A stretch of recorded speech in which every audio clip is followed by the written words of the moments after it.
A woman who suddenly became one of the internet's biggest talking points after appearing beside U.S. President Donald Trump in the Oval Office is now speaking out. And her response to the viral conspiracy theories was blunt. The woman, identified as Jamie Leigh Franklin, responded after social media users began spreading bizarre claims that she had somehow given Trump an electric shock or used a hidden device during the Oval Office event to allegedly keep the 80-year-old president awake. Quoting one of the viral posts on X, Franklin wrote, "I'm just pregnant, you weirdos." The sharp response quickly went viral. The moment came during an Oval Office ceremony on August 10th, when Trump signed an executive order calling for revised federal childhood vaccine recommendations. Videos showed Franklin standing between Trump and U.S. Health and Human Services Secretary Robert F. Kennedy Jr., repeatedly nodding and holding her hand over her abdomen. Within hours, clips from the event began circulating widely across X and other social media platforms. Some users claimed her hand movement was a signal or a hidden button meant to, quote-unquote, wake up the U.S. president, while others treated the theory as a joke. The speculation quickly spread far beyond political circles. Franklin appeared amused by the reaction. After identifying herself publicly, she dismissed the theories and suggested the online obsession had become absurd. She later posted that she was honored to attend the Oval Office signing ceremony alongside Trump. According to Newsweek, Franklin is a former Trump administration staffer originally from North Carolina. She graduated from the University of California, Berkeley in 2020 and previously worked as a legislative intern in the U.S. Senate. She later served as a coalitions coordinator for Trump's 2020 presidential campaign and then worked in the first term of Trump at the White House as director of correspondence, giving her an established connection to the administration long before this week's viral clip. Franklin is now the founder and chief executive of The Conservator, a conservative media and lifestyle brand that focuses on politics, culture, faith, fashion, beauty, and femininity. The company says its content is aimed primarily at young conservative Christian women. The executive order that triggered the viral moment centered on Trump's long-held view that childhood vaccines should be spread across multiple appointments rather than administered according to the current recommended schedule. The signing ceremony was intended to focus on vaccine policy, but the attention quickly shifted to Franklin's appearance. What began as a routine White House event ultimately turned into a social media spectacle, with millions of views focused not on the executive order itself, but on a woman standing quietly beside the U.S. president. Franklin's response has now effectively ended the mystery, replacing online conspiracy theories with a far simpler explanation: she was pregnant and not part of a secret Oval Office plot. Meanwhile, the Oval Office ceremony didn't stop making headlines after Jamie Franklin shut down the conspiracy theories. The very same event has now sparked a second viral debate, this time over Donald Trump's appearance during the vaccine policy discussion.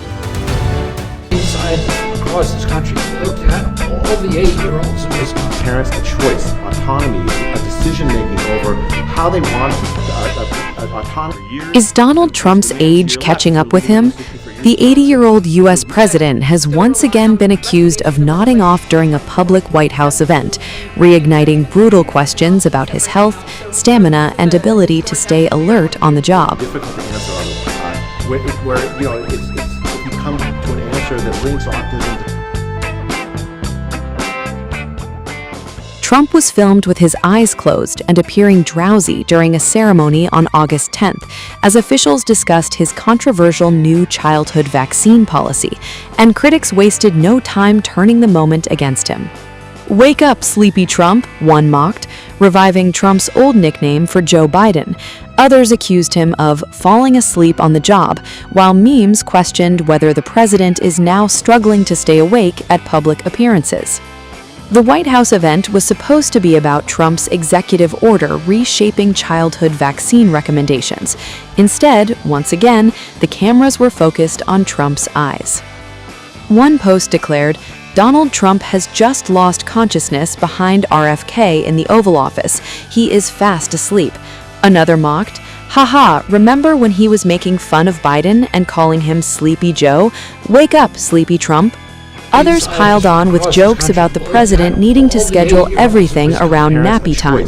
One critic wrote that Trump was falling asleep yet again, while another claimed he was falling asleep on the job nearly every day.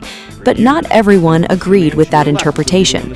Some suggested Trump may simply have been resting his eyes during the lengthy discussion. Still, the footage quickly became a target for critics already questioning Trump's alertness and stamina at public events.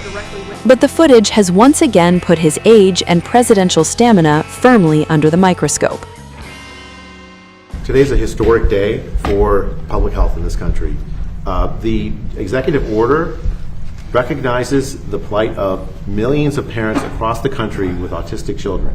Autism is a very complicated condition with very heterogeneous, ranging from relatively mild symptoms where kids are full functioning to a devastating condition that fundamentally alters their lives and the lives of their families. You've heard from Secretary Kennedy and from the President their passion for the plight of these families, to see how we can help them understand the condition, to help prevent those conditions from happening in the first place. And what this executive order does is it orders us at HHS to take this extremely seriously, as we have been for the last year and a half and more of the presidency. At the NIH, what we've done is we have established the Autism Data Science Initiative, which started almost a year more, actually more than a year ago, where we funded a dozen and more major research teams to answer the question of what is the cause of autism. It's a complicated biological phenomenon. It's not going to be a simple answer. It will have, as the Secretary said, potentially genetic predisposition, but that cannot possibly explain why we've seen such a large rise in autism. There must be some other environmental factors involved, and that's the basis for thinking that's driving these dozen and more research teams that are looking at this.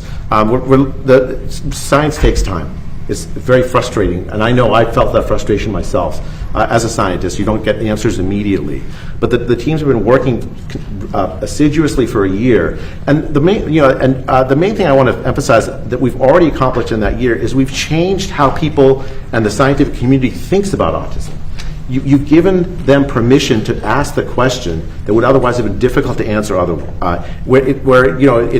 If you come to an answer that links autism to some other politically correct things, and you all of a sudden have this link, as a scientist, you fear that your career is going to be over. What we've done in this administration is we've given permission to scientists to honestly answer this question, to find the link for the first time. And with the change in the vaccine recommendations that the President has signed, what you have given is parents a choice, autonomy, a decision-making over how they want the vaccines given to their kids. I believe fundamentally that many vaccines are important. I've said measles, for instance, the measles vaccine is important if we want to take control of the measles outbreak. But at the same time, we shouldn't be keeping kids out of school because they have made different decisions than other parents. Our European colleagues don't do that. A lot of the collapse in trust in public health has come because of these mandates that we've seen imposed during the Biden administration on the COVID vaccine and so many other things. What this does is it restores autonomy of families and parents to make good decisions for their kids. It allows and continues to emphasize the importance of science in recommendations about vaccines, and fundamentally restores a sort of a healthy relationship between public health and parents, more in line with what happens in European countries than in the United States, where the childhood outcomes are often much better than we see here. It's a big first step that and that builds on what we've been working on the last year and a half toward a more sane public health system that sees healthy kids grow up without pressure, without undue influence, to make good decisions for their families and for their kids. Thank you, Jay. Steve, please. Thank you, Mr. President. Because of your courage and leadership, Mr. President, millions of parents all over America today are breathing an enormous sigh of relief. I say this as the parent of young children myself. Millions and millions of parents feel they've been pressured when their children are just weeks out of the hospital